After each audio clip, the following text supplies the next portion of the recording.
प्रवचन की परंपरा में रहने से ये होता है, व्यक्ति प्रवचन के लिए तैयार करता है, स्वाध्याय करता है कि आज मुझे इस विषय पर प्रवचन देना है, आज मुझे इस विषय पर प्रवचन देना है, तो फिर वो चरित्र में नहीं आ सकता, क्योंकि वहाँ तो तैयार वो जो जैसे दुकानदार है ना कोई, तो दुकानदार जो अपनी दुकान में सौदा भरेगा वो ग्राहक के लिए भरेगा, उस पर गुणवत्ता पर भी ध्यान नहीं रहता। लेकिन है ना, मेरा ध्यान अभी भी ये रहा, कोई भी छोटे छोटे ग्रंथ को पढ़ूंगा तो वह यही दृष्टि रहती है।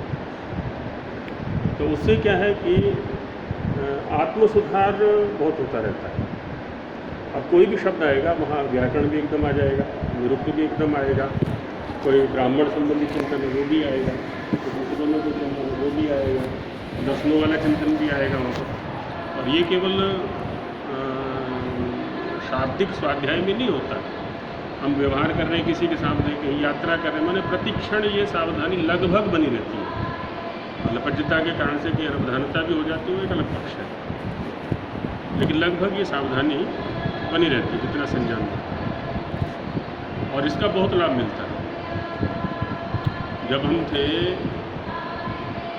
6ठी या 7वीं में किसी दूसरे गुरुकुल में, एक स्वामी जी आया करते थे, नाम मेरे को ध्यान नहीं है, वृद्ध थे, चाहे स्वामी शांतानंद जी या कोई स्वामी थे। कहानी आप लोगों ने भी सुनी होगी, तो वहाँ वो कहानी जैसे यहाँ प्रवचन होता है प्रातःकाल, तो वहाँ भी प्रवचन चलते थे, तो दतारपुर में रहता था हापुड़ के पास गाजियाबाद में।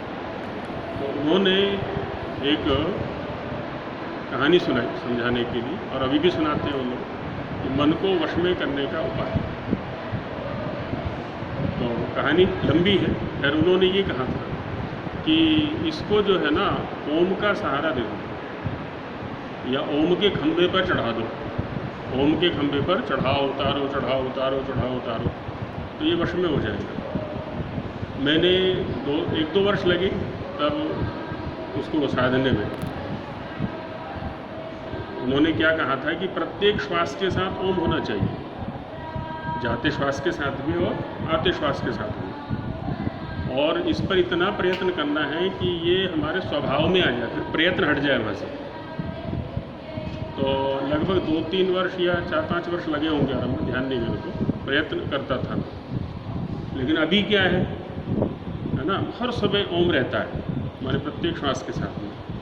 उसका जो लाभ मुझे मिला, यानी ये भी स्वाध्याय के अंतर्गत ही है, उसका जो लाभ मुझे मिला, तो मन की जो गतिविधियां हैं उन पर हर समय दृष्टि रहती है, और जैसा चाहते हैं वैसा उससे करवा लेते हैं, है ना। मनोनियंत्रण में उसका बहुत सहयोग मिला उस क्रिया का। अभी तो सोते जागते शौचालय में है, भोजन में है, जहाँ पर भी है, माने यदि मन किसी इंद्रिय के साथ में व्यापार में लगा हुआ है तो बात अलग है, यदि व्यापार में नहीं है तो मन स्वभावतः वहाँ चला जाता है, उसका लाभ बहुत मिला है।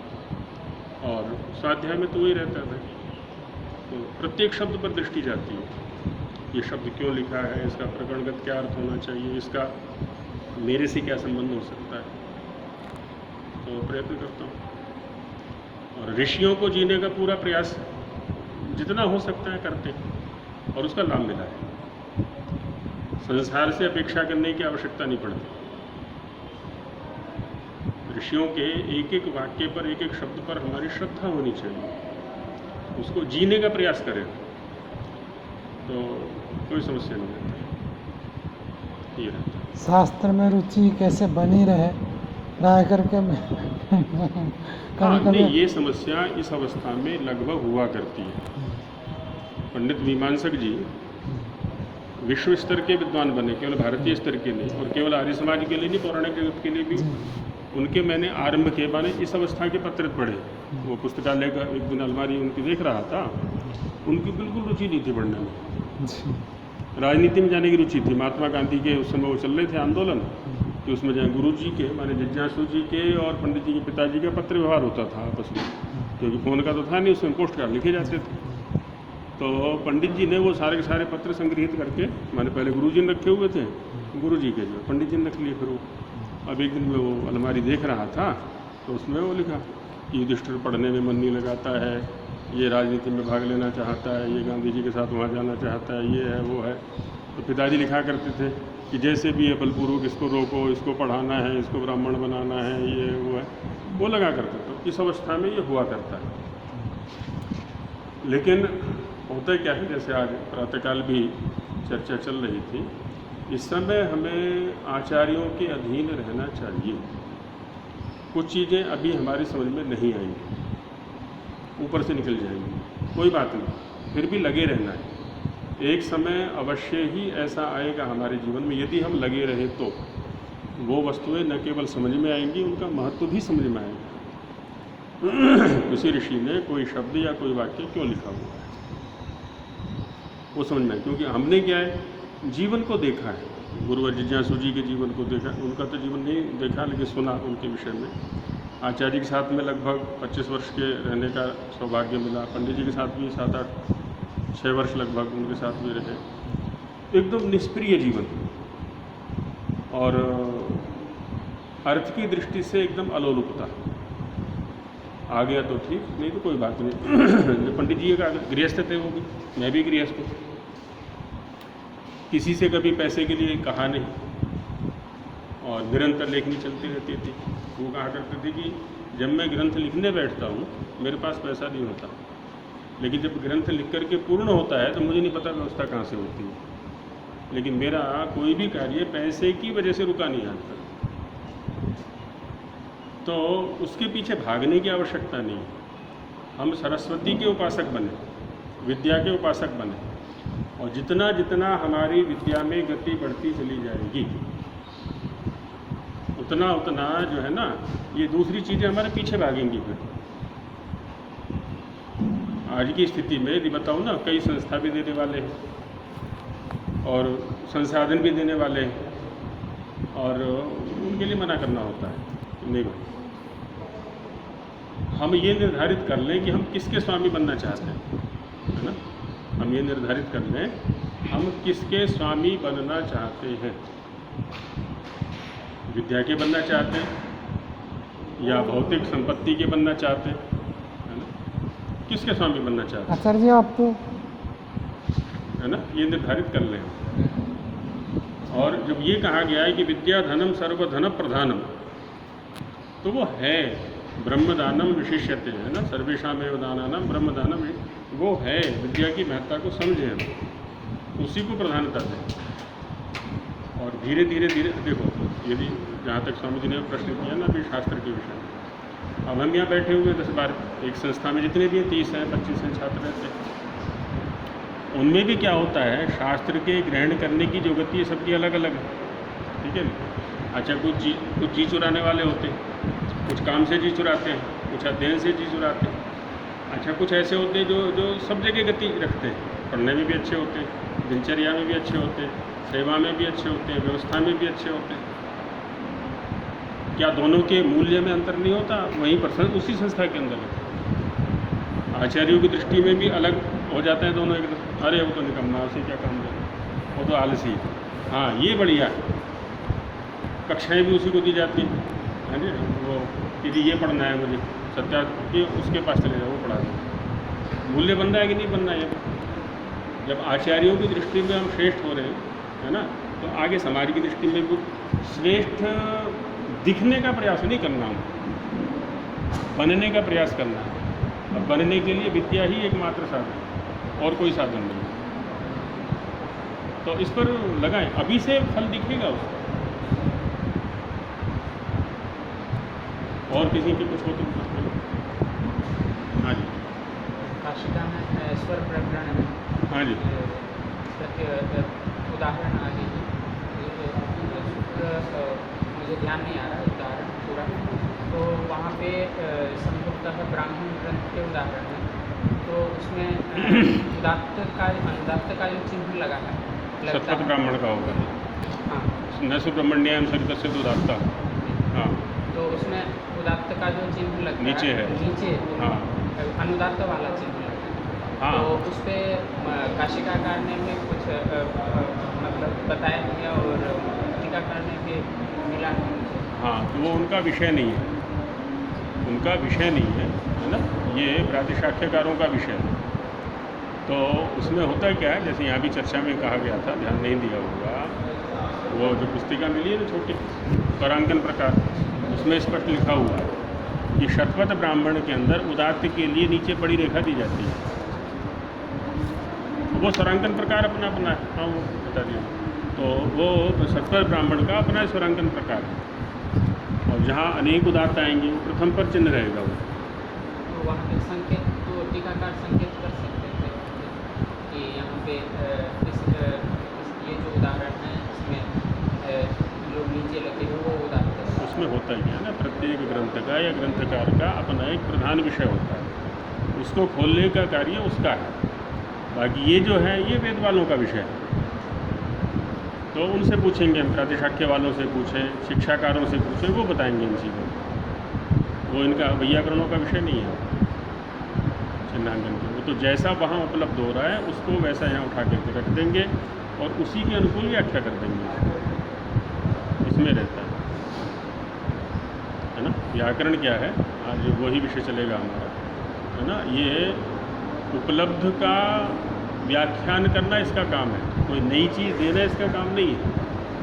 तो जो शब्द जैसा उपलब्ध हो रहा है वैदिक वाङ्मय में, लौकिक वाङ्मय में, लोक व्यवहार में, उसको उठाएगा और उसको समझाने का साधन बता देगा करने, इसका इतना मात्र काम है।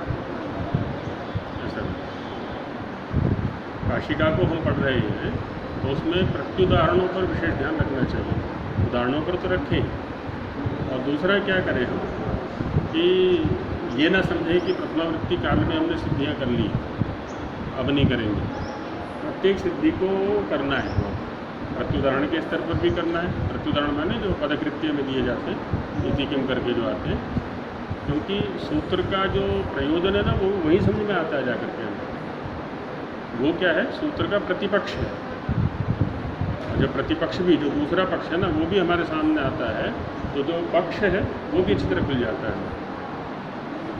तो दोनों पर अच्छा प्रयास करें, उसमें ध्यान रखें हम, है ना, कि ये जब वो कह रहे हैं वहाँ पर कि गुण वृद्धि ग्रहणम किमर्थम, इको गुण वृद्धि या इका इति किम, तो वहाँ क्या करना है हमको, सूत्र से इकह पद को हटा करके एक साइड में रख दिया। अब उस सूत्र का अर्थ करें, अब उदाहरण में जाए और अब प्रत्युदाहरण में जाए कि देखें इसका दोष क्या बन रहा है, तो वो सूत्र स्पष्ट हो जाता है। तो सारे सूत्रों का, सूत्र को सूत्र पर ही समझने का प्रयास करें।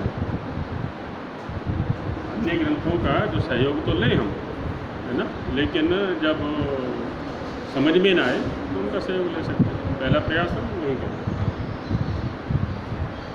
हाँ जी, और किन्हीं कोई शंका है? हो गया क्या?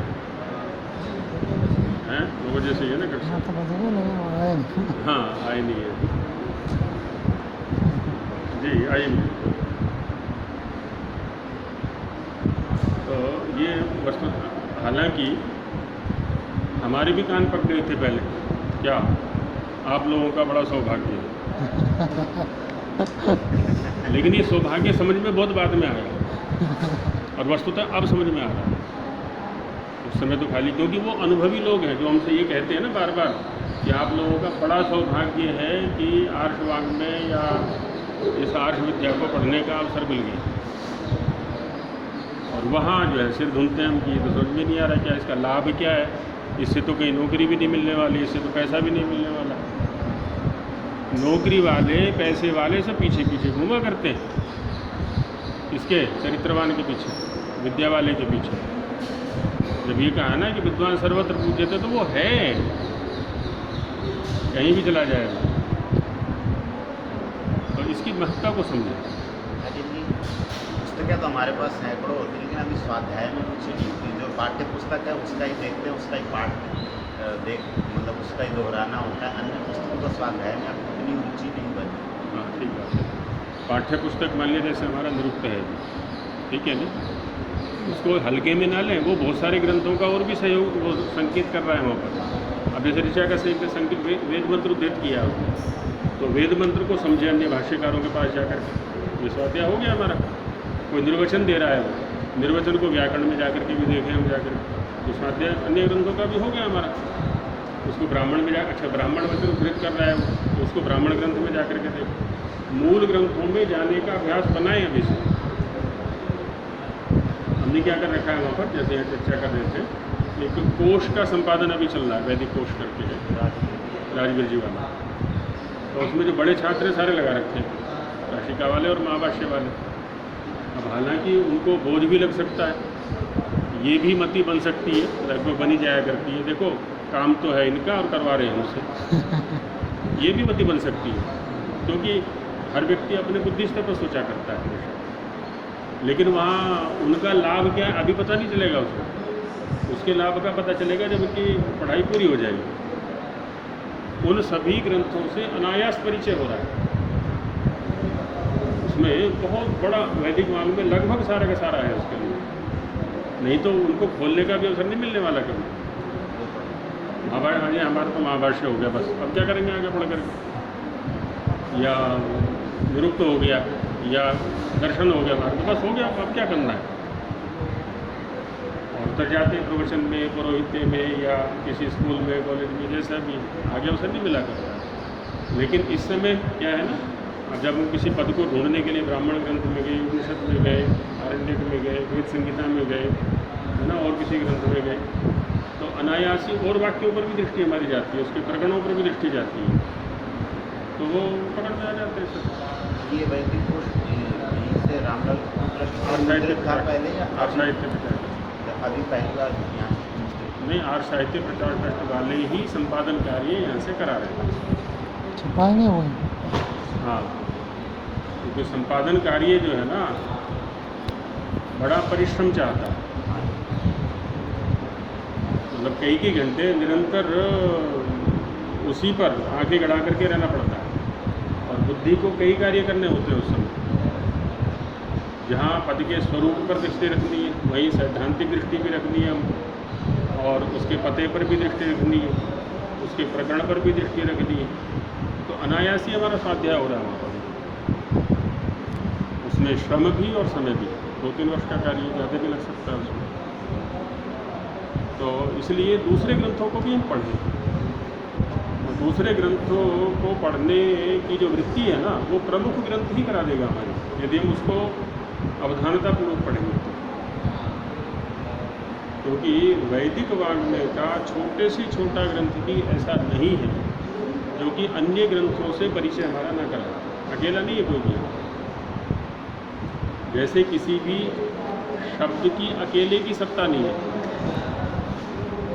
या है अकेले की नहीं है, ऐसे ही हम में से किसी भी व्यक्ति की अकेले की सत्ता नहीं है। हमारी जो सत्ता है ना वो सामूहिक है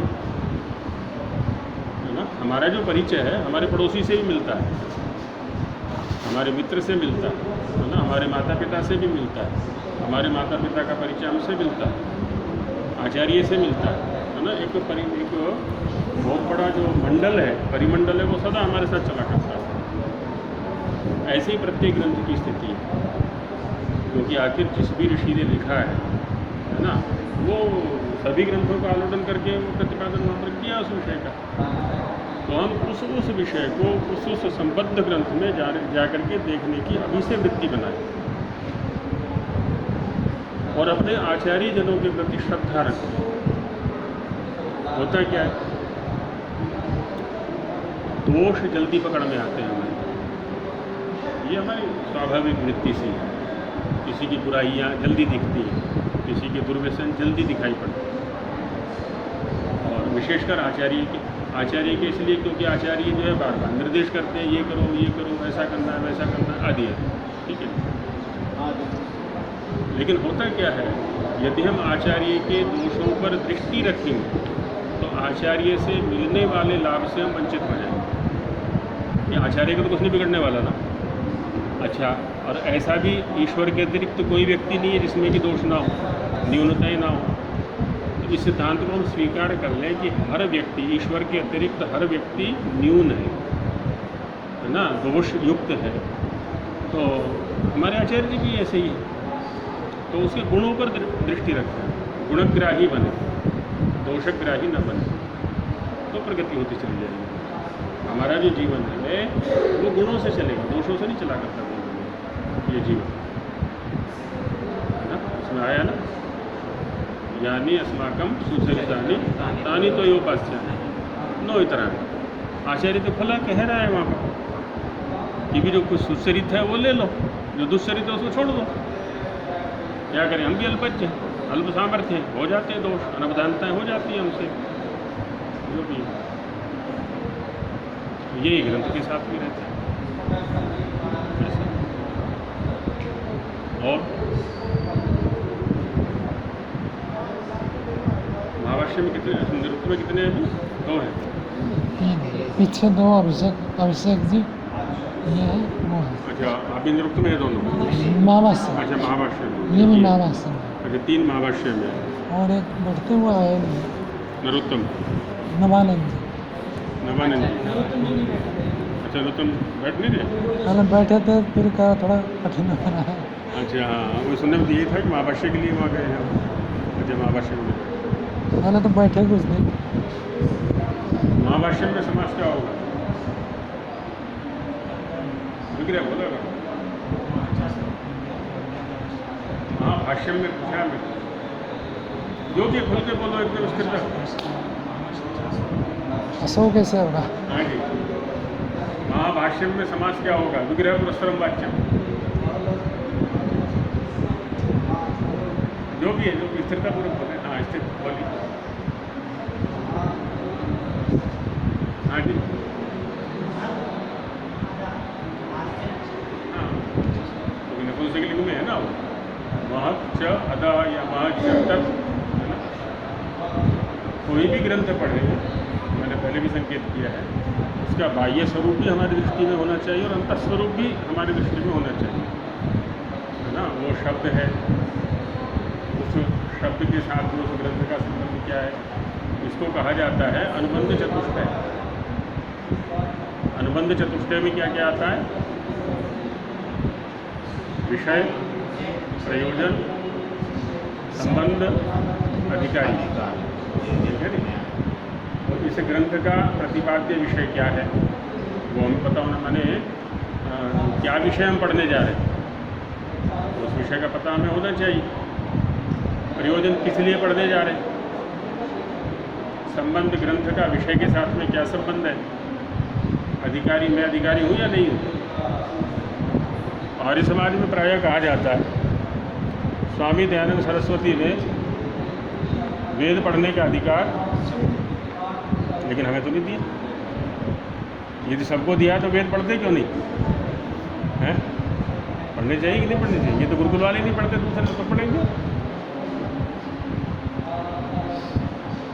तो अधिकार देने से नहीं मिला करता, है ना। अधिकार तो अपने प्रयत्न से मिलेगा।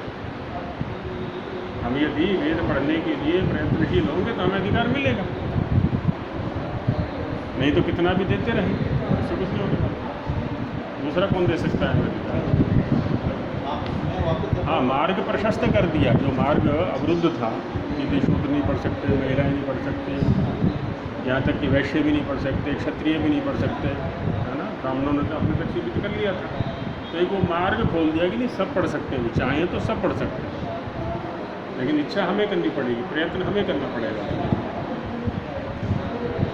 और जब हम इस सारे वांग्मय से निकल करके शीघ्रता ना करें कि जल्दी करना है, जल्दी करना है, कुछ नहीं करना। जीवन है किस काम के लिए?